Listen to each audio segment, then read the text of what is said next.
ఒకప్పుడు నన్ను అందరూ ఫెయిలియర్ అయితే తీరు బిజినెస్ స్టార్ట్ చేసి నష్టపోయాను. ఇంట్లో వాళ్ళ కళ్ళలో నమ్మకం తగ్గిపోయింది. బయట వాళ్ళ మాట తక్కువగా చూసే పెరిగింది. ఒకరోజు అద్దంలో నా ముఖం చూసుకున్నాను.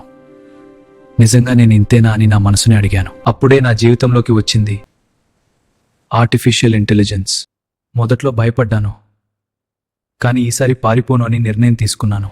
ప్రతిరోజు 1 గంట నిద్ర తగ్గించుకున్నా నేర్చుకోవడం ఆపలేదు. చిన్న చిన్న ప్రాజెక్టులు చేశాను. చాలామంది నవ్వారు, ఇవి నీ వల్ల కావన్నారు.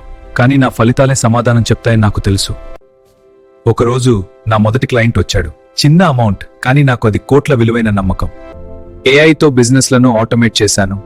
నా స్కిల్స్ పెరిగాయి, నా విలువ పెరిగింది. నన్ను ఫెయిల్యూర్ అన్నవాళ్లే ఇప్పుడు సలహా అడుగుతున్నారు. ఫెయిల్యూర్ నా కథలో చివరి పేజే కాదు. నువ్వు కూడా ఫెయిల్యూర్ ఎంచుకుంటున్నావా? గుర్తుపెట్టుకో, బహుశా ఇదే నీ గ్రేటెస్ట్ స్టార్ట్.